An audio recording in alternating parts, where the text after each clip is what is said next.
توجہ فرمائیں، احسان تو کہلائے گا مگر احسان کا بدلہ نہیں ہوگا. کیوں؟ اس لیے کہ اگر ہم جو بھی عمل کریں گے، توجہ کیجئے گا، ہم جو بھی عمل کریں گے، ہمارا ہر عمل چاہے وہ قول کے اعتبار سے ہو، توجہ فرمائیں، چاہے وہ فعل کے اعتبار سے ہو، چاہے وہ عمل کے اعتبار سے ہو، اور فرما رہے ہیں چاہے مال و دولت کے اعتبار سے ہو، توجہ کیجئے گا، ہم جو کچھ بھی کریں گے اس کا توجہ فرمائیں مرکز کون ہے؟ بھائی والدین ہیں. اگر انہوں نے ہمیں اس لائق نہ بنایا ہوتا، اگر یہ ہمیں اس لائق نہ بناتے تو کیا واقعی ہم یہ کر پاتے؟ تو یہ سوچنا ہی غلط ہے کہ اگر ہم اپنے ماں باپ کی عزت کر رہے ہیں، اپنے ماں باپ کے لیے کار خیر کر رہے ہیں، اپنے ماں باپ کے لیے توجہ کیجئے گا کچھ انتظام کر رہے ہیں، انہیں لباس دے رہے ہیں، غذا دے رہے ہیں، دوا دلا رہے ہیں، ہاسپٹل لے جا رہے ہیں، ان کا بیماری میں علاج کرا رہے ہیں، میرا پیسہ لگ رہا ہے، یہ سوچنا ہی غلط ہے کہ میرا پیسہ لگ رہا ہے. نہیں غور کیا؟ اس لیے کہ آپ کا پیسہ نہیں لگا. اگر باپ اور ماں تمہیں اس قابل نہ بناتے تو کیا تم پیسے کما پاتے؟ صلوات پڑھے مل جل کر محمد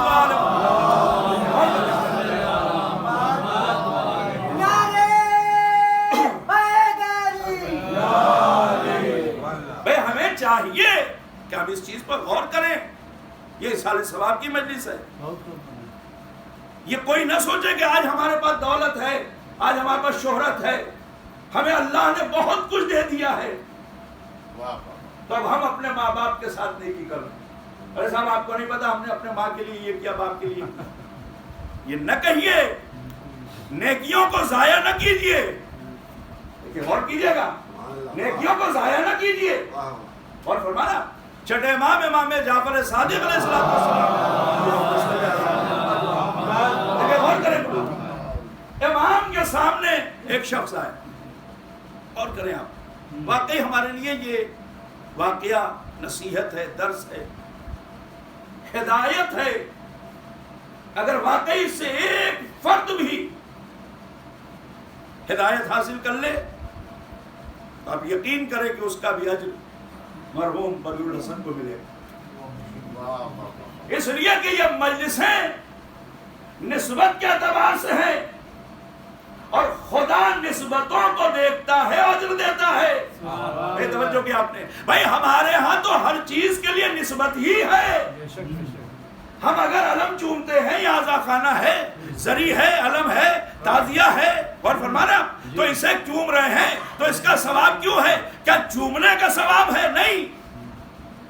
اس کی جو نسبت ہے حسین کی طرف، سرکار وفا کی طرف، کربلا کی طرف، ہمیں اس کا اجر ملتا ہے.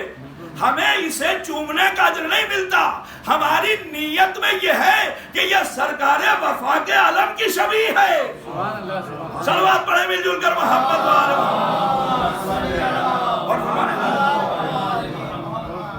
نسبتوں کے اعتبار سے خدا اجر دیتا. وہ شخص آیا اور آنے کے بعد توجہ فرمائے امام کی بارگاہ میں، اس نے کہا فرزند رسول میری والدہ، دیکھیے غور کریں، والد ہوں یا والدہ ہوں. اب چونکہ یہ واقعہ والدہ کے اعتبار سے ہے تو بہرحال پیغام سنیں. دیکھیے والد ہوں یا والدہ دونوں کا مرتبہ بلند ہے. اب یہ الگ مسئلہ ہے کہ ماں کا مرتبہ اولاد پر باپ سے زیادہ ہے.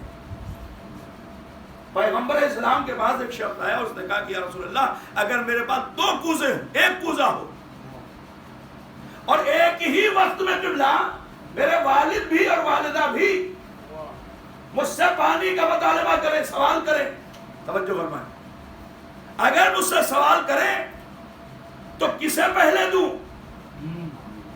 ماں کو دوں یا باپ کو؟ نبی مرسل کا ارشاد ہے کہ ماں کو پہلے دو. توجہ کریں. اس نے کہا یا رسول اللہ ماں کو پہلے دوں؟ کہا ہاں ماں کو پہلے دو. اس نے پھر پوچھا کیا واقعی پہلے ماں کو دوں؟ پیغمبر نے کہا ہاں ماں کو دو. اس نے چوتھی مرتبہ سوال کیا کہ کیا واقعی ماں کو دوں؟ جب پیغمبر نے کہا کہ باپ کو دو. دیکھیں غور کیجئے، یہ 3 گنا جسے کہا جائے، ماں کے مرتبے کو بلند کیا پیغمبر نے. ماں کا حکم پہلے ہے کہ اگر ماں باپ ہیں تو ماں کا احترام کرو، پہلے ماں کا احترام کرو، پہلے ماں کا احترام کرو. گھر میں اگر داخل ہو، توجہ کیجئے گا، تو ماں کا احترام کرو. اگر تم کہیں بیٹھے ہو، جملہ سنیے گا، دیکھیں ماں باپ کتنے عظیم ہیں. پیغمبر نے کہا اگر تم گھر میں بیٹھے ہو یا کہیں بیٹھے ہو اور اگر ماں اور باپ میں سے کوئی داخل ہو جائے تو باپ کے لیے 1 مرتبہ اٹھو، ماں کے لیے کم سے کم 3 مرتبہ اٹھو. صلوات پڑھے مل جل کر.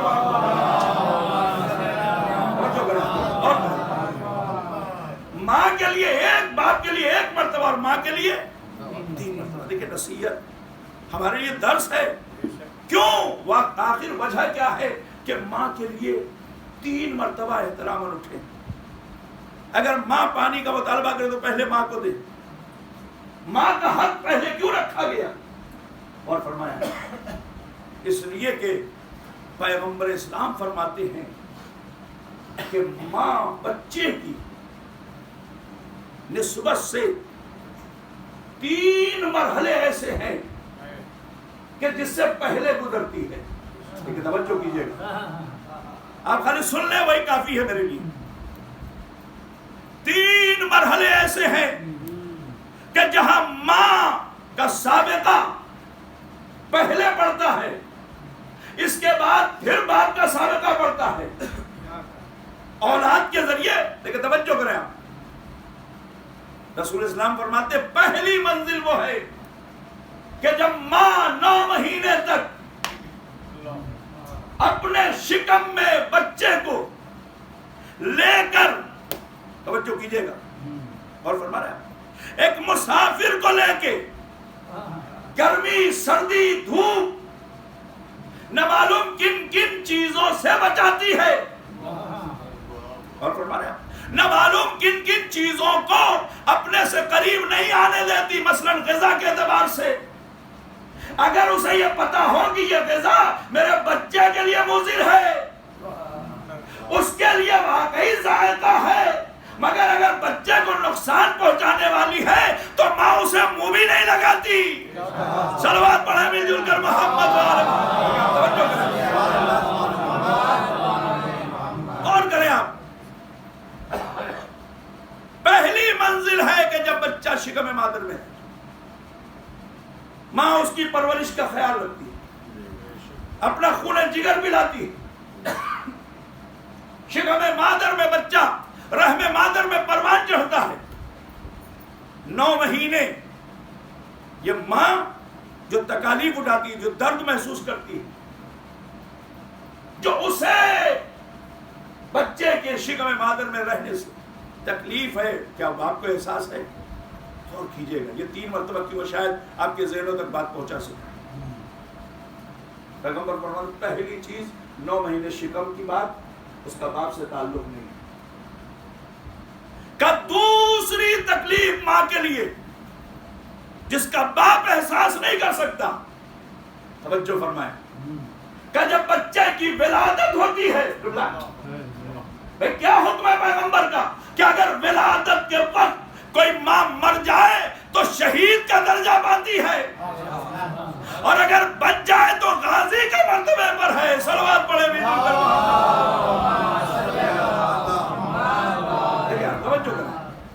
اگر مر جائے وقت ولادت ماں مر جائے تو شہادت کا مرتبہ، بچ جائے تو غازی کا مرتبہ ہے. اس کا احساس پیغمبر فرماتے ہیں باپ کو نہیں. 2 چیزیں. تیسری چیز ہے کہ جب بچے کو تقریباً 2 سے 2.5 سال پیدائش کے بعد، لیکن میرے سامنے علماء کرام بیٹھے ہیں اور آپ بھی الحمدللہ صاحب فہم ہے، صاحب علم بھی ہیں، توجہ کیجئے. یہ جو 2 سے 2.5 سال بچے کی شیر پلانے کا جو وقت ہے، جو ماں اپنے بچے کو شیر پلاتی ہے، 2 سے 2.5 سال جب بچہ ماں کے آغوش میں رہتا ہے، آپ یقین کریں کہ راتوں کی نیند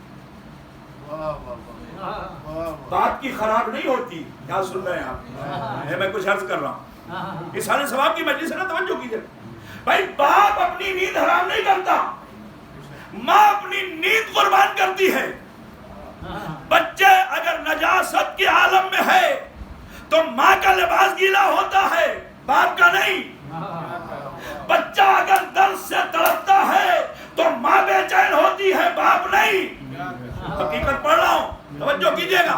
پتہ چلا پیغمبر فرماتے ہیں شکم مادر کی منزل ولادت کی منزل، توجہ کریں، ولادت کی منزل. اور اس کے بعد تیسری منزل وہ ہے کہ جب بچہ کی پرورش وہ چھوٹا ہے، ماں ان تینوں مراحل سے گزرتی ہے. پھر اس کے بعد باپ کی منزل ہے کہ وہ اپنے دوست پر بٹھاتا ہے، پشت پر بٹھاتا ہے، بچے کی انگلی پر اکاڑ کے چلاتا ہے. لیکن یہ 3 منزلیں ماں کے حق میں ہے. اس لیے نبی نے فرمایا کہ جب ماں اور باپ ہوں تو تمہارے لیے ماں 3 موقع پر باپ سے زیادہ افضل ہے. صلوات پڑھے مل جل کر محمد.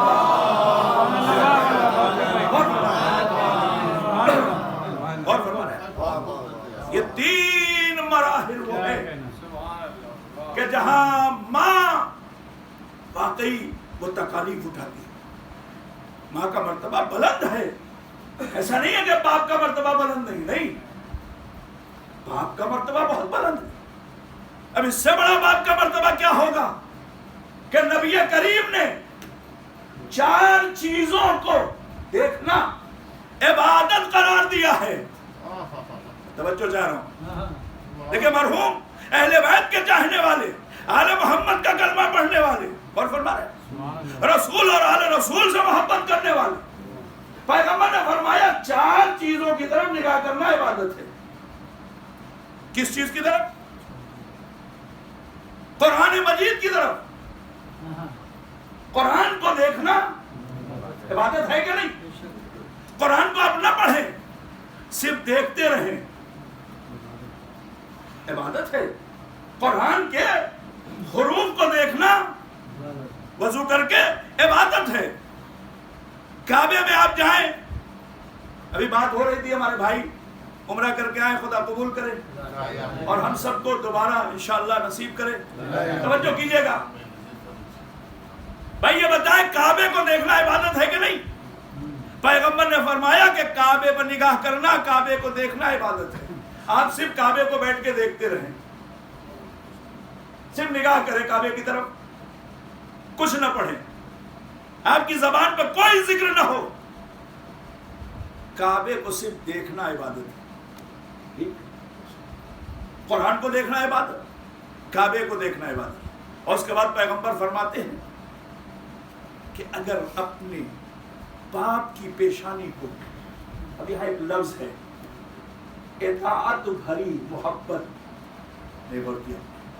اطاعت کرنے والا بیٹا، اولاد جو اپنے ماں باپ کی مطیع ہے، فرما بردار ہے، اگر وہ شفقت و محبت کے ساتھ صبح اٹھ کے اپنے باپ کی پیشانی پر نگاہ ڈالتا ہے تو اس کی پہلی نگاہ عبادت قرار پاتی ہے. صلوات پڑھیں مل جل کر محمد.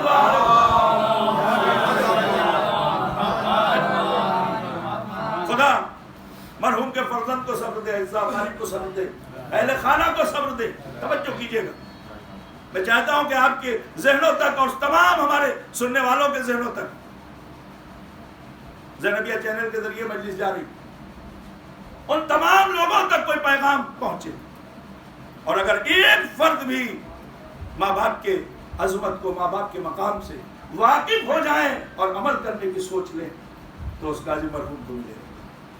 اور فرمائیں توجہ کیجئے، قرآن کو دیکھنا عبادت، کعبے پر نگاہ کرنا عبادت، اطاعت بھری محبت، الفت. اگر اپنے باپ کی پیشانی پر کوئی نگاہ کرتا ہے تو عبادت ہے. اور چوتھی عبادت کیا ہے؟ اب آپ کے اذان عالیہ کے لیے جملہ ہے، اور کیجئے گا. قرآن، کعبہ، باپ کے چہرے پر نگاہ کرنا عبادت. اور اس کے بعد پیغمبر اسلام کی حدیث مشہور ہے کہ نظر الی وجہ علی بن ابی طالب. توجہ کریں آپ بھائی، علی کے چہرے پر نگاہ کرنا عبادت. ان چاروں چیزوں کو دیکھنا عبادت ہے. مگر اللہ نے قربان جاؤں علی پر. اگر ہم کعبے کو دیکھیں گے تو قرآن کا ثواب نہیں ملے گا. اگر ہم قرآن کو دیکھیں قبلہ تو پھر کعبے کا ثواب نہیں ملے گا، ہے نا. اگر والد کی پیشانی کو دیکھیں تو نہ قرآن کا ثواب ملے گا نہ کعبے کا ثواب ملے گا. اللہ نے نبی نے فرمایا النظر الی وجہ علی بن ابی طالب عبادت. علی کے چہرے پر نگاہ کرنا عبادت ہے. مگر صرف تنہا علی کو دیکھنا عبادت نہیں ہے. اب یہ چاروں چیزوں کا ثواب، توجہ کریں، علی کے چہرے کو اگر کوئی دیکھے تو کعبے کا بھی ثواب ہے، قرآن کا بھی ثواب ہے، باپ کی پیشانی کا بھی ثواب ہے. کہ وہ کیسے؟ نبی نے کہا علی کعبے کے جیسا ہے، علی قرآن کے جیسا ہے، اور میں اور علی امت کے باپ ہیں. صلوات پڑھیں مل جل کر محمد. دیکھیں غور کریں،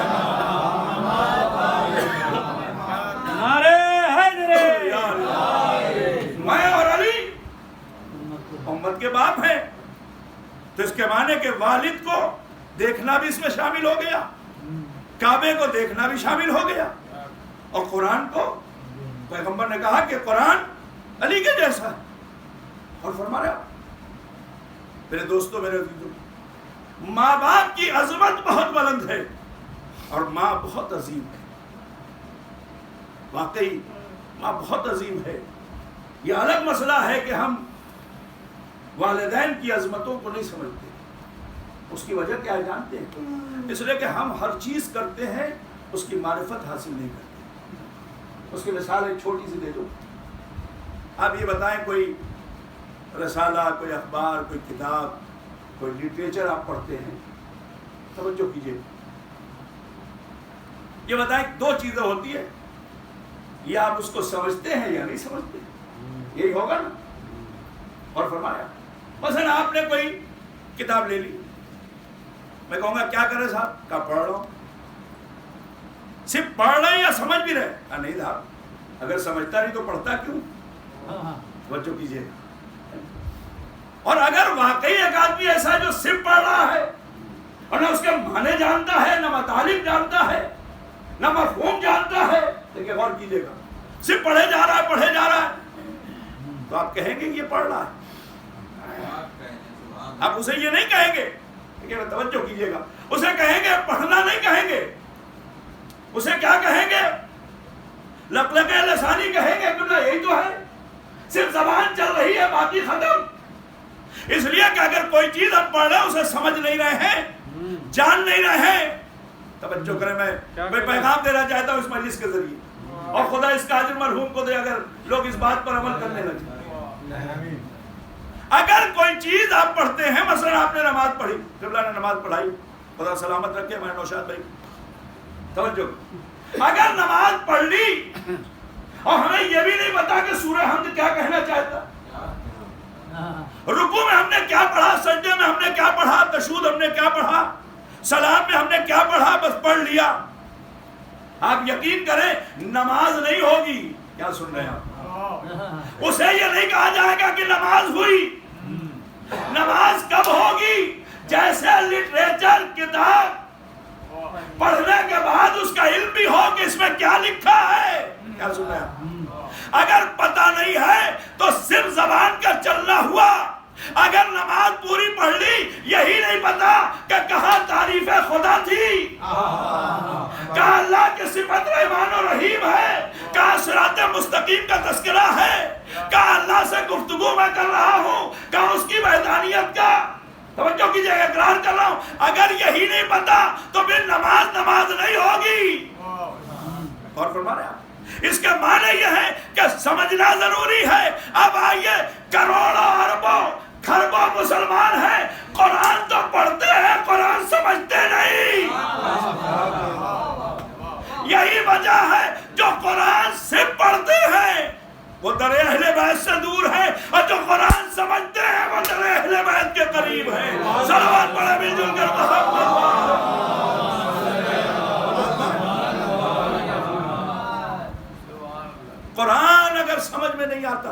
قرآن کیا کہہ رہا ہے، کیا حکم دے رہا ہے، کہاں واجبات ہیں، کہاں محرمات ہے، کہاں قرآن ہمیں روک رہا ہے، کہاں قرآن ہمیں دعوت دے رہا ہے، کہاں قرآن ہمیں ماں باپ کا احترام سکھا رہا ہے، کہاں قرآن ہمیں کار خیر کی بات کر رہا ہے، کہاں قرآن ہمیں سجدے کی بات کر رہا ہے. توجہ فرمائیں، کہاں قرآن ہم سے کہہ رہا ہے کہ دیکھو تم اللہ کی معرفت حاصل کرو، نبی کی معرفت حاصل کرو، آخرت کی معرفت حاصل کرو. اگر واقعی ہمیں نہیں پتا ہے تو صرف زبان چل رہی ہے، صرف زبان چل رہی ہے. اور فرما رہے آپ 1440 منٹ ہوتے 24 گھنٹے، مگر یہ بتائیں کتنے منٹ ہمارے پاس ایسے ہیں کہ ہم قرآن کے لیے دیتے ہیں. قرآن ہدایت کی کتاب ہے، قرآن رہنمائی کے لیے ہے، قرآن انسانیت بتانے کے لیے آئی ہے، قرآن آیا ہے ہمیں انسان بنانے کے لیے. مگر ہم کیا کرتے ہیں؟ بس ہم قرآن کی تلاوت کر لیتے ہیں. خاص طور سے رمضان میں تو بہار قرآن ہے، رمضان کو کہا گیا قرآن کا موسم، جیسے خزاں کے بعد موسم بہار میں ہر شے اچھی لگتی ہے، ہری بھری ہو جاتی ہے، تازگی. اور فرما رہے ایسے ہی پورے سال میں قرآن کے لیے رمضان کا مہینہ ہے. جس نے کبھی قرآن نہیں پڑھا وہ بھی رمضان میں قرآن لے کے بیٹھ جاتا ہے.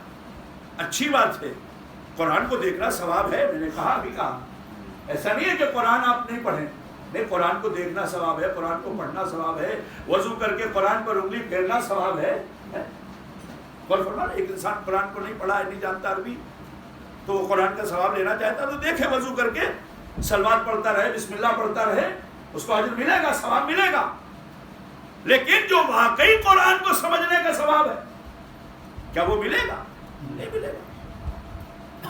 ہم تو گزر گئے انما یرید اللہ، ہمیں پتہ ہی نہیں کہ انما یرید اللہ کیا ہے. صلوات پڑھیں گے جو بھائی جب ہم آیت کا ترجمہ پڑھیں گے، تفسیر پڑھیں گے، حاشیہ پڑھیں گے، تب تو سمجھ میں آئے گا کہ یہ آیت کس کی شان میں آئی. نہیں غور کر رہے ہیں. جب یہ آیت ان کی شان میں ہے تو پھر انسان سوچے گا یہ کون تھے کہ جن کے لیے اللہ ارادہ کر رہا ہے کہ ان کے قریب نجاستوں کو نہ آنے دے گا. صلوات پڑھیں مل جل کر محمد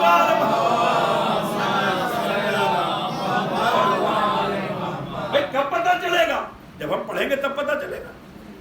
ایام فاطمیہ، ایام عزائے جناب زہرا، ابھی ایک سلسلہ بعض جگہ تو ابھی بھی سلسلہ چل رہا ہے، مجلسوں کا سلسلہ کچھ جگہ ابھی بھی جاری و ساری. آپ بتائیں جب تک ہم آیت تطہیر کا ترجمہ نہیں جانیں گے ہمیں کیا پتہ چلے گا؟ جب ہم ترجمہ پڑھیں گے تو ہمیں پتہ چلے گا اچھا یہ ترجمے میں یہ ہے کہ یہ آیت نازل ہوئی ہے. اس کے معنی کہ کچھ افراد ایسے ہیں جنہیں اہل بیت کہتے ہیں، اور جو اہل بیت ہیں ان سے اللہ نے کیا کیا؟ رجس کو دور رکھا ہے نا. لیکن دو ترجمے یہاں ہوئے ہیں. بعض نے لکھا کہ اللہ نے رجس کو دور رکھا، اور بعض نے ترجمہ کیا کہ اہل بیت رجس سے دور ہیں. نہیں غور کر رہے، یا رجس اہل بیت سے دور ہے یا اہل بیت اس کے قریب نہیں ہے. ہمارے لیے تو دونوں چیزیں آسان ہیں. جملہ کہہ رہا ہوں بھائی، سمجھنا آپ کا کام ہے. اور کیجئے گا، فضائل کا جملہ ہے، مرحوم کے اصال کر رہا ہوں. خدا ان کے درجات کو بلند کرے، خدا غریق رحمت کرے، بچوں کو صبر دے. جملہ سنیے گا بھائی، یا رجس اہل بیت کے قریب نہیں جا سکتے، یا اہل بیت رجس کے قریب نہیں جا سکتے. تو بات تو واضح ہو گئی. نہیں پہنچا جملہ، بات تو واضح ہو گئی. اب تو آسانی اور ہو گئی. ہمیں کائنات پہ نگاہ کرنا چاہیے اور یہ دیکھنا چاہیے کہ یا اہل بیت رجس سے دور ہوں گے یا رجس ان سے دور ہوگا. بھائی دونوں صورتوں میں چاہے کوئی ان سے دور ہو یا کسی کو یہ اپنے سے دور کرے، چاہے کوئی ان سے دور ہو یا یہ کسی کو اپنے سے دور کرے، جب بھی ہوگا وہ رزق کہلائے گا.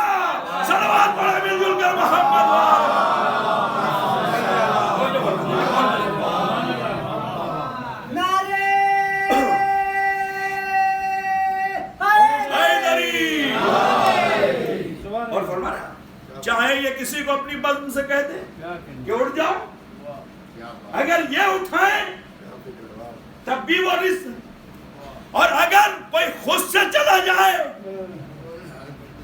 اور فرما رہا دونوں صورتوں میں کمیاں ہوں گی. بس اس سے زیادہ نہیں کہوں گا، میرا مجمع سمجھ گیا. دونوں صورتوں میں کمیاں ہوں گی. اور جناب میں نے کہا کہ اگر آیتیں تطہیر پڑھ کے گزر جائیں، آیتیں مباہلہ پڑھ کے گزر جائیں، آیتیں انما پڑھ کے گزر جائیں، آیتیں معطل پڑھ کے گزر جائیں، اور کیجئے گا بھائی پورا سورہ توحید ہم پڑھیں اور ہمیں یہی نہیں پتا کہ خدا کی ذات اور صفات کیا ہے. مولا کائنات حضرت علی ابن ابی طالب علیہ السلام پر غور کریں. امیر المومنین فرماتے ہیں کہ سورہ توحید قرآن میں واحد سورہ ہے کہ جس میں اللہ کے صفات موجود ہیں. خدا کو سمجھنا ہے اور اس کی معرفت حاصل کرنا ہے تو سورہ توحید کا ترجمہ پڑھیں. پورا سورہ اور کیجئے پورا سورہ خدا کی شان میں. اور بسم اللہ الرحمن الرحیم قل هو اللہ احد. اے میرے حبیب کہہ دیجئے اللہ احد ہے، یعنی خدا واحد ہے، اللہ الصمد، وہ صمد ہے، بے نیاز ہے. اب دیکھ لیجئے اگر کوئی نیاز مند ہے تو وہ خدا نہیں ہے. کوئی اگر دو ہے تو وہ خدا نہیں ہے نا. تو اب تو یہ کہنے ہی غلط ہے. بہت سے لوگ کہتے ہیں خدا، علی کو خدا کہتے ہیں. علی کو جو خدا کہتے ہیں وہ غلط کہتے ہیں، اس لیے کہ خدا وحدہ لا شریک ہے. تو پھر علی کیا ہے؟ پیغمبر کی حدیث موجود ہے، دیکھیں غور کیجئے گا، انا والی من نور واحد. بھائی جب نبی نے کہہ دیا میں اور علی ایک ہی نور کے دو حصے ہیں تو بات ختم ہو گئی. علی سب کچھ ہے، خدا نہیں ہے. صلوات پڑھے بھی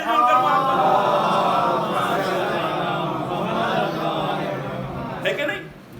لم یلد، اس کا کوئی بیٹا نہیں ہے، ولم یولد، اس کا کوئی باپ نہیں ہے، ولم یکن لہ کفوا احد، اور اس کے جیسا، اس کا ہمسر، اس کے برابر، اس کے ہم پلہ، ہم وزن کوئی ہے ہی نہیں. تو اب بتائیں اگر یہ صفتیں ہمارے ذہن میں ہو تو پھر کوئی کبھی الزام نہیں لگا سکتا کہ فلاں صاحب علی کو خدا مانتے ہیں. قرآن کی یہ صفتیں، قرآن کی آیتیں ہمیں بتا رہی ہے کہ خدا کیا ہے. اور فرمائیں تو میں نے کہا کہ قرآن پڑھ لینا کافی نہیں ہے. اب اگر آپ اجازت دیں تو ایک جملہ کہہ دوں. ممکن ہے کہ میں بزم رسول میں کہے کہ قرآن کافی ہے نا، تو اس کے لیے تو قرآن کافی ہو سکتا ہے کہ جو نبی کے ہوتے ہوئے کہے قرآن کافی. لیکن ہم نے یہی دیکھا کہ نصران نجران سے پیغمبر جناب عیسیٰ کے بارے میں بحث کر رہے ہیں اور آیتیں پیش کر رہے ہیں. تقریباً 84 آیتیں قرآن کی پیغمبر نے دلیل کے طور پر پیش کی. کئی آیتیں تو پیغمبر پہ ایک کے بعد ایک علماء لکھتے، مفسرین لکھتے کہ نازل ہوئی جناب عیسیٰ کے. توجہ کیجئے گا اس رد میں کہ وہ خدا کے بیٹے نہیں ہیں بلکہ خدا کے بندے ہیں، عبد ہیں. مگر پھر بھی قرآن کی آیتیں کافی نہیں ہوئی، پھر بھی قرآن کی آیتیں کافی نہیں ہوئی بلکہ اہل بیت کو لے جانے کا مسئلہ پیش آیا. اور فرما رہا فَقُلْ تَعَالُوا نَدْعُ أَبْنَاءَنَا وَأَبْنَاءَكُمْ وَنِسَاءَنَا وَنِسَاءَكُمْ وَأَنفُسَنَا وَأَنفُسَكُمْ ثُمَّ نَبْتَهِلْ. بھئی اللہ نے کہا کہ میرے حبیب کہہ دو تم اپنے بچوں کو لاؤ. کیوں؟ پتا چلا جب نبی کے ہوتے ہوئے اللہ نے آیتیں بھیجی، جبریل آیتیں لائے، 85-84 آیتیں پیغمبر نے پڑھی دلیل کے طور پر. جب نبی کے لیے خود قرآن کی آیتیں کافی نہ ہوئی بلکہ یہ کہا کہ لے کے جاؤ. بھئی جب لے گئے تب انہوں نے کہا کہ ہم جزیہ دیں گے، مباہلہ نہیں کریں گے. پتہ یہ چلا کہ اگر واقعی قرآن بغیر اہل بیت کے کافی ہوتا تو سب سے پہلے مباہلہ نہ ہوتا. صلوات پڑھیں مل جل کر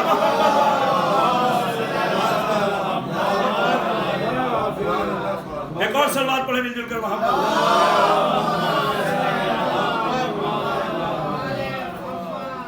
تو قرآن تو کافی ہے ہی نہیں.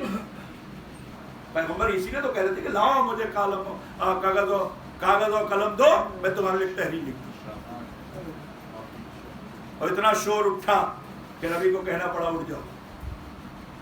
تو نبی کسی کو اٹھا دے تب بھی وہ رزق. اور یا کوئی نبی کو چھوڑ دے بچو فرمایا اور فرما رہے. اور اب جملہ سنیے جو کہ ایام فاطمی کا سلسلہ میں نے کہا تھا اور مرحوم جناب زہرا کے چاہنے والے اور جناب زہرا کا ماتم کرنے والا، میں اس کے ایصال ثواب کے لیے جو کہ ربط بھی ہے یہ جملہ سنا اس کے بعد مصائب کی منزل پر آ جاؤں. دیکھیے غور کیجیے گا، ماں باپ کا احترام بہت ہے، ماں باپ بہت عظیم ہے.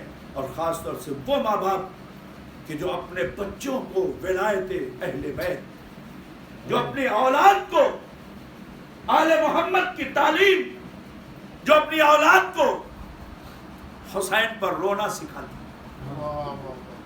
حسین پر ماتم کرنا سکھاتی، جو اہل بیت کی معرفت اپنے بچوں کو دیتی ہے، ماں ہو یا باپ، وہ دونوں بہت عظیم ہوتے ہیں.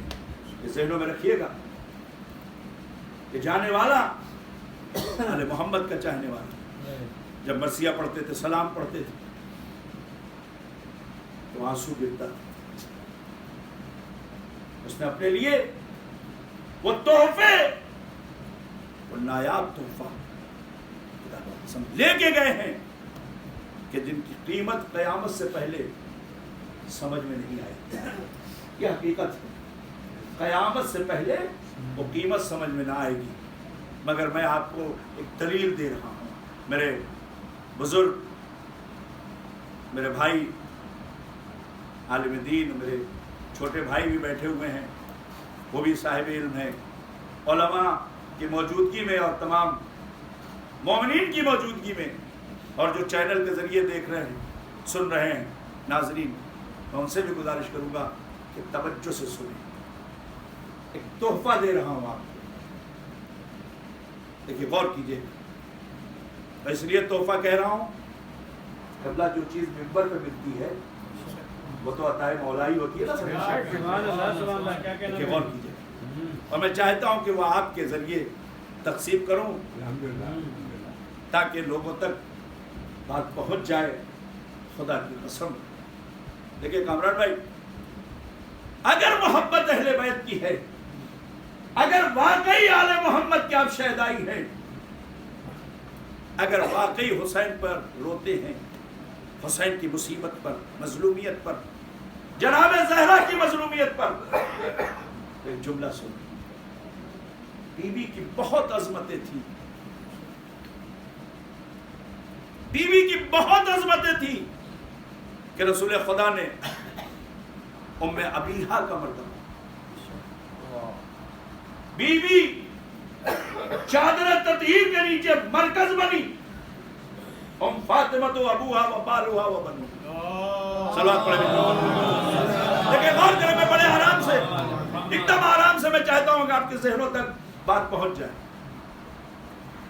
بی بی کی فضائل اور ان کے قصیدے، قرآن پڑھ رہا ہے، رسول پڑھ رہے ہیں، علی مرتضیٰ پڑھ رہے ہیں، حسنین پڑھ رہے ہیں، ائمہ اہل بیت پڑھ رہے ہیں. ہر ایک کی نگاہ میں بی بی کی عظمت بہت بلند، عصمت کی شہزادی ہے، مرکز آیت تطہیر ہے. مباہلہ کی منزل میں نساء کی جگہ پیغمبر لے کے گئے تاکہ رسالت اور اسلام کی صداقت پر مہر لگا دی. اقربا کی منزل میں پہلی منزل جناب زہرا کی ہے. اقربا میں سب سے قریب ترین پیغمبر کی ذات کے اگر کوئی ہے تو وہ بی بی زہرا. ٹھیک ہے، نبی بلند ہوتے تھے، کائنات کا سب سے بڑا آقا اس بیٹی کے لیے اٹھتا تھا.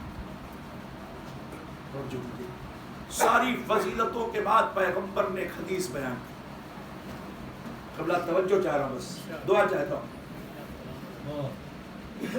پیغمبر نے ایک حدیث بیان کی، ہزاروں مرتبہ آپ نے سنی، لیکن مجھے جو ممبر پہ عطا ہوا مولا سے وہ میں آپ کے ذہنوں تک پہنچا رہا ہوں. شاید کسی لائق ہو کہ آپ کے ذہنوں میں بات بیٹھے، اور محبت ہے تو یہ تحفہ ہے.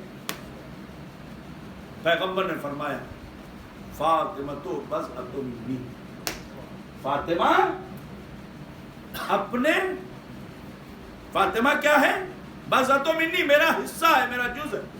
توجہ کیجئے گا، میں اس لیے چاہتا ہوں کہ ایک دم آرام سے آپ کے ذہنوں تک بات پہنچے، نتیجہ آپ کے ذہنوں تک پہنچ جائے بس کافی ہے. انشاءاللہ اگر یہ جملہ پسند آیا تو مرحوم کے حق میں دعا کیجئے گا، اور میرے حق میں بھی دعا کیجئے گا، اور اپنے حق میں بھی دعا کیجئے گا. قبلہ ساری فضیلتیں شہزادی کی، سارے فضائل شہزادی کے، چاہے وہ رسول کی ذات سے ہو، چاہے وہ علی کے تعلق سے ہو، چاہے وہ حسنین کے تعلق سے ہو، چاہے وہ قرآن قصیدہ پڑھ رہا ہو. جملہ سنیے گا، مگر یہ پیغمبر کو کیوں کہنا پڑا کہ فاطمہ میرا جز ہے، فاطمہ میرا حصہ ہے؟ سنیں گے جملہ. وہ حقیقت ہے کہ رسالت کا حصہ بھی ہے، ہدایت کا حصہ بھی ہے. اگر فاطمہ نہ ہو تو عورتوں کی ہدایت نہ ہو. پیغمبر مردوں کی ہدایت کریں گے، اور جزو رسالت خواتین کی ہدایت کرے گی. ساری چیزیں اپنی جگہ، مگر جو مجھے ملا وہ میں آپ کے گوش گزار کر رہا ہوں. توجہ کیجیے گا، پیغمبر نے جو کہا کہ فاطمہ میرا جز ہے، اس کا سب سے بڑا فائدہ انشاءاللہ ہمیں قیامت میں ملے گا. قیامت میں ملے گا. کیوں؟ اس لیے کہ قیامت میں پہلی منزل ہے شفاعت کی. پیغمبر شافع محشر ہے کہ نہیں؟ ہے نا. سارے کلمہ پڑھنے والے مانتے ہیں کہ قیامت میں نبی ہماری شفاعت کریں گے. یہی تو ہے. توجہ سنیے گا، جو بھی سن رہا ہے سنیں. پیغمبر شفاعت کریں گے پہلی منزل. یہ بتائیں پیغمبر شفاعت کس کی کریں گے؟ بھائی جس کے پاس کوئی کمی نہ ہوگی اس کی تھوڑی شفاعت ہوگی. شفاعت کس کی ہوگی قبلہ؟ جہاں کمی ہوگی نا. کسی کا اعمال میں کمی ہوگی، کوئی گناہ گار ہوگا. اگر ہمارے سارے اعمال ٹھیک ہیں تو پھر ضرورت کیا ہے؟ آج ملک کے اندر NRC کا مسئلہ چل رہا ہے. پریشان کون ہے سب سے زیادہ؟ بھائی جس کے پاس پیپر نہیں ہے. جس کے پاس ہے وہ کیوں پریشان ہے؟ وہ تو مطمئن ہے. کیا سن رہے ہیں بھائی؟ وہ مطمئن ہے نا.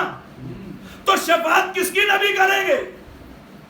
بھائی جہاں کوئی نہ کوئی کمی ہو تو کمی ہوگی تو کلمہ پڑھنے والا کہاں جائے گا؟ پیغمبر کی بارگاہ میں جائے گا. یا رسول اللہ، میں نے آپ کا کلمہ پڑھا، میں نے نمازیں پڑھی، میں نے روزہ رکھا، 1400 توجہ کیجئے گا 1400 برس گزر گئے.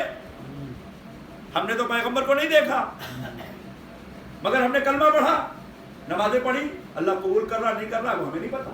پوری توجہ چاہ رہا ہوں.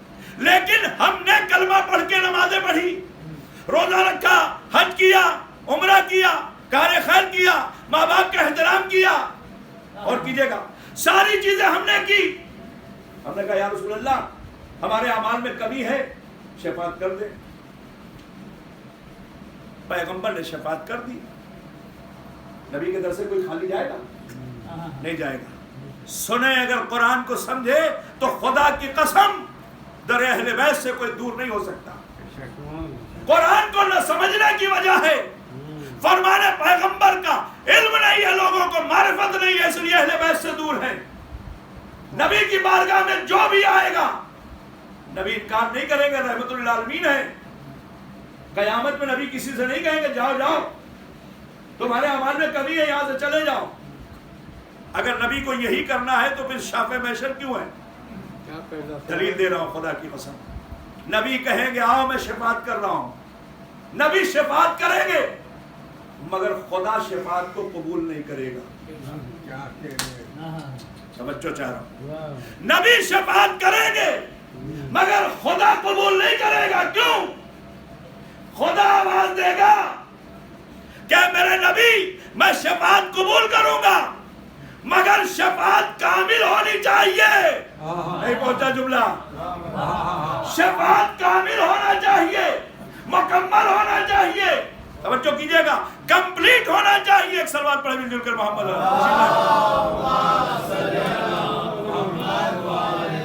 دیکھیں توجہ فرمائے. صدر محترم بھی آگئے, جملہ سنیں.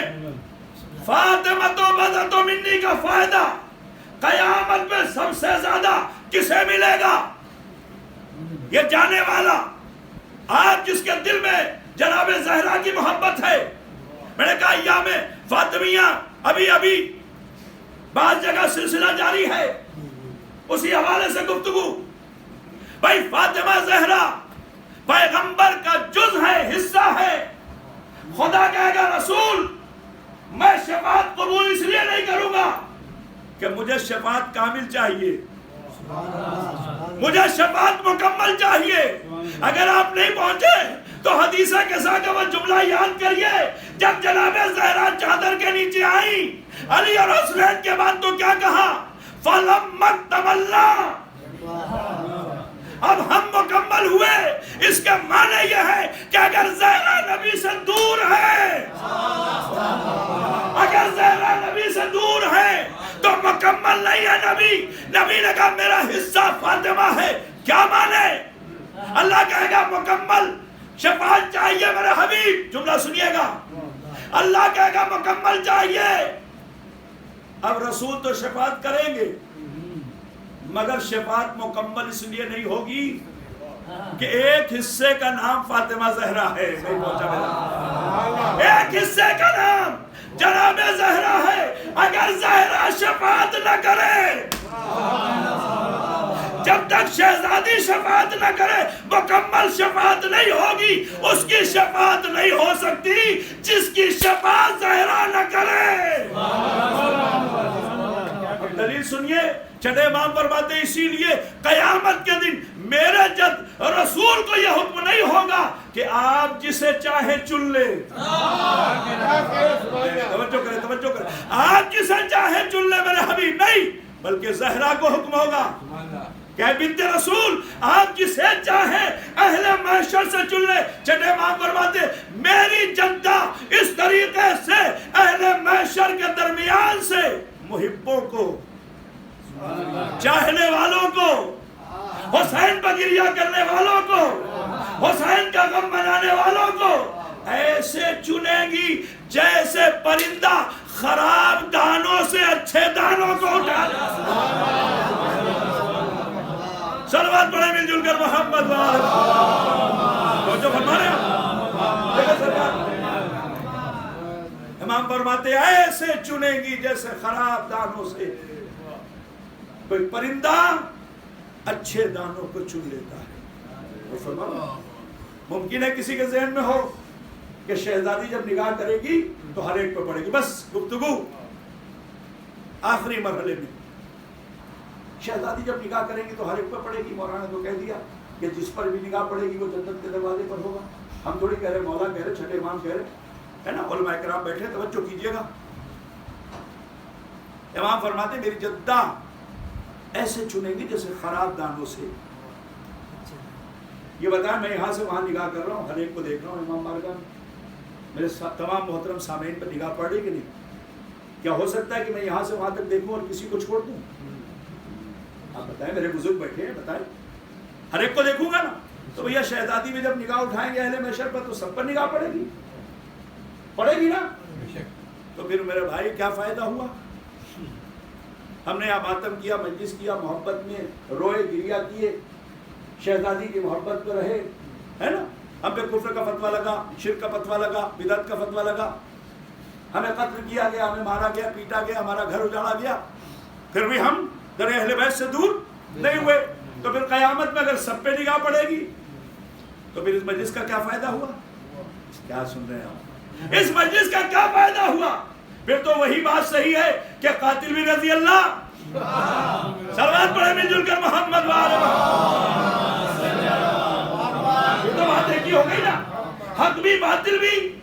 بھائی محشر تو ہر ایک کھڑا ہوا ہے, گنہگار بھی کھڑا ہے, چاہنے والا بھی کھڑا ہے, دشمن بھی کھڑا ہے، زہرا کا گھر جلانے والا بھی کھڑا ہے، حسین کا گھر جلانے والا بھی کھڑا ہے، حسین کا قاتل بھی کھڑا ہے، حسین کی مظلومیت پر رونے والا بھی کھڑا ہے۔ اگر نگاہ ہر ایک پر پڑ جائے تو فرق کیا رہا؟ توجہ کیجئے گا۔ لیکن ہمارے سامنے مثال ہے کہ جناب زہرا ہے علی کی زوجہ، پیغمبر نے کہا کہ فاطمہ کا کوئی کفو نہیں ہے سوائے علی کے، تو فاطمہ ہے علی کا کفو، علی ہے فاطمہ کا کفو۔ ہم پلہ، ہم وزن، ہم سر برابر، شریک حیات۔ جملہ سنیے گا، زہرا کی نگاہ میری طرح نہیں ہے کہ ہر ایک پر پڑ جائے۔ پھر کیسا ہے؟ کیا دیکھو جس علی کے ہاتھ میں آ کے ذوالفقار کو یہ علم ہے کہ کسے قتل کرنا ہے، ذوالفقار کو علم ہے کسے مارنا ہے، کسے چھوڑنا ہے، تو علی کون ہے؟ فاطمہ کا کفو۔ ارے جب علی کے ہاتھ میں ذوالفقار صرف آ جائے تو اسے علم ہے، تو جو سیدہ علی کے برابر ہو جب نگاہ اٹھائے گی ہر ایک پر نہیں پڑے گی، ہر ایک پر نہیں پڑے گی، جس پر زہرا چاہے گی اسی پر نگاہ پڑے گی۔ صلوات پڑھے مل جل کر محمد توجہ فرمائیں اور فرمائیں۔ اس لیے آپ کی قیمت ہے اپنے آپ کو پہچانیں، اس محبت کو اپنے دلوں میں قائم رکھیں، نسلوں میں منتقل کریں۔ یقیناً آپ کے دلوں میں جو محبت ہے وہ بہت عظیم چیز ہے۔ ماں باپ کا احترام کریں، ماں باپ کی عزت کریں، چاہے زندہ ہو اور چاہے اس دنیا سے۔ ہمارا فریضہ ہے، ہم احسان ان کا اتار نہیں سکتے، اس لیے کہ جو کچھ ہمیں، اگر ہم یہ کہیں کہ میں مجلس پڑھ کے اپنے والد کو بخشتا ہوں، نمازیں پڑھ کے اپنے والد کو بخشتا ہوں، یہ بتائیے مجھے سکھایا کس نے؟ اگر وہ مجھے تعلیم کے لیے مدرسے کی طرف نہ بھیجتے، اسکول کی طرف نہ بھیجتے، درس کے لیے مجھے آمادہ نہ کرتے، تو یہ بتائیں کیا میں پہنچ پاتا؟ آج اس ناقص کو آپ اس منبر پر دیکھ رہے ہیں، خدا ہم سب کی عبادتوں کو قبول کرے، خدا اس مجلس کو قبول کرے، خدا مرحوم بدر الحسن کے درجات کو بلند کرے۔ ان کی عرفیت آپ کو پتا ہے، پپو پالسٹر کے نام سے انہیں جانتے تھے لوگ۔ ان کے اصحال ثواب کی مجلس، خدا ان کے بچوں کو، ان کے اہل خانہ کو، تمام اعزاء اقارب کو صبر دے۔ میرے دوستوں، میرے عزیزوں، جناب زہرا کی محبت، الفت اور ان کی مظلومیت ہمیں لوگوں سے الگ کرتی ہے۔ یہ جو آپ کے دلوں میں محبت ہے نا، یہ معمولی نہیں ہے۔ یہ جانے والا زہرا کی خواہش کو پورا، تمنا کو پورا کرتا تھا، مرثی و سلام کے ذریعے، نوحوں کے ذریعے۔ جب پڑھتے تھے تو چند قطرے آنسو بہتے تھے۔ امام فرماتے میرے جد تھے، غم میں کوئی روئے یا رلائے یا رونے والے کی صورت بنائے، وجبت لہ الجنہ، چھٹے امام فرماتے ہیں کہ اس پر جنت واجب۔ بہت مرتبہ ہے ان شعراء کرام کا، ان علماء کرام کا، ان ذاکرین کا اور آپ کا بھی، اس لیے کہ آپ ادھر کربلا کا نام آیا، ادھر زہرا کا گھر جلانے کا مسئلہ ہے، آپ کی آنکھوں میں آنسو آ جائے۔ اللہ اکبر، ذرا اندازہ کیجئے دنیا نے کیا کیا ظلم نہیں کیا۔ بعد پیغمبر زہرا کے دروازے پر آگ و لکڑیاں لے کے آئے، فاطمہ کا گھر جلا دیا، جلتا ہوا دروازہ پہلوے سیدہ فکرہ محسن کی شہادت ہو گئی۔ مگر جانتے ہیں جب ولایت علی کا مسئلہ آیا، جب بی بی کو ہوش آیا نا، تو پہلا سوال کیا فضا علی کہاں؟ فضا علی کہاں؟ کہ بی بی لوگ علی کے گلے میں رسی باندھ کے لے گئے، لوگ علی کے گلے میں رسی باندھ کے لے گئے۔ شہزادی اپنا غم بھول گئے، پہلو کا درد بھول گئی، بچے کی شہادت بھول گئی، عصا کا سہارا لیا، رضا کو سنبھالا، فضا مجھے سہارا دے کے لے چلو، آگے دیکھا لوگوں نے علی کو گھیر کے رکھا ہے، گلے میں رسی ڈالی ہے، فرماتی خلو ابا الحسن، علی کو چھوڑ دو ورنہ اپنے سر کے بال کھول دوں گی۔ اجرکم اللہ، اجرکم اللہ، علی کو چھوڑ دو ورنہ اپنے سر کے بال کھول دو۔ ابھی بی بی نے ارادہ کیا تھا کہ ایک مرتبہ عذاب، آثار عذاب ظاہر ہوئے، مولا فرماتے جاؤ سلمان بنت رسول کو روک لو، کہہ دو گھر میں چلی جائے۔ جب بی بی نے سلمان سے کہا سلمان میں کیا کیا برداشت کروں، میرا حق چھینا گیا، میرے رونے پر پابندی لگائی گئی، مجھ پر دروازہ گرایا گیا، میرا محسن ابھی شہید ہو گیا، اے سلمان میں کیسے صبر کروں؟ کیا اس بات پر بھی صبر کر لوں کہ سیدہ کے ہوتے ہوئے لوگ علی کا قتل کر دیں؟ سیدہ یہ برداشت نہیں کر سکتی کہ کوئی علی کا قتل کر دے سیدہ کے ہوتے ہوئے۔ اللہ اکبر۔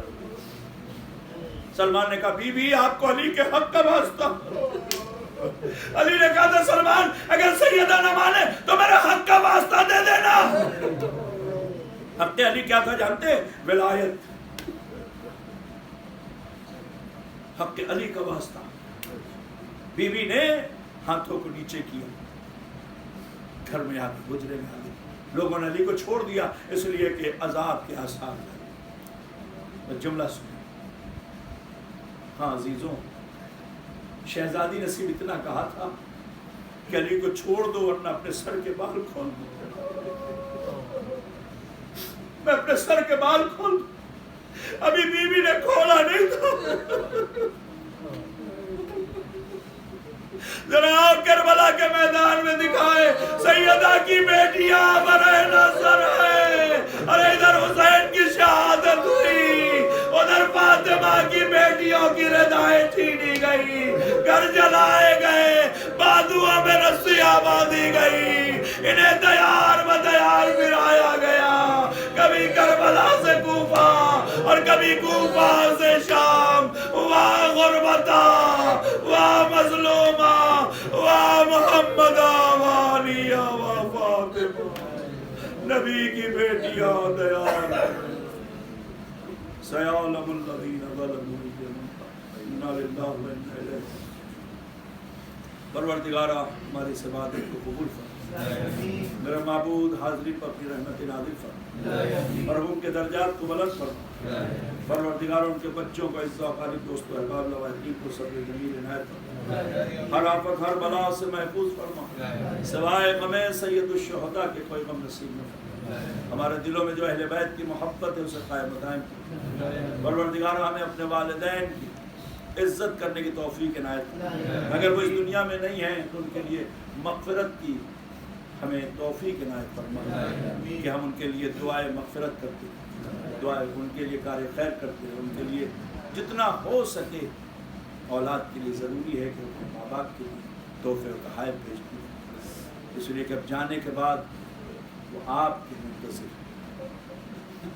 خدا مرحوم سید بدر الحسن کے درجات کی ان کی قبر کی برزخ کی آخرت کی منزلوں کا بروز قیامت فاطمہ زہرا کی چادر اور رحمت کا سایہ نصیب کر، پروردگارہ بحق مظلوم کربلا ہمارے امام کو ہم سب کو ان کے آوان و انصار میں شمار کر، پروردگارہ مرحوم کے تمام اہل خانہ کو سب کی جمیل عنایت۔ آپ حضرات سے گزارش ہے کہ ایک مرتبہ سورہ حمد و سورہ توحید کی تلاوت کر کے مرحوم سید بدر الحسن اور ابو پالسٹر ابن سید ساجد حسین کی روح کو احسان کرنا۔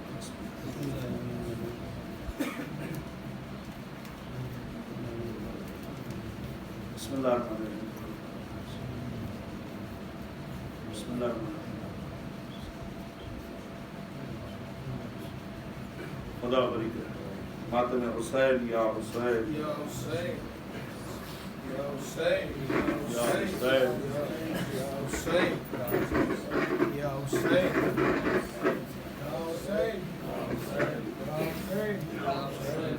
حسین یا حسین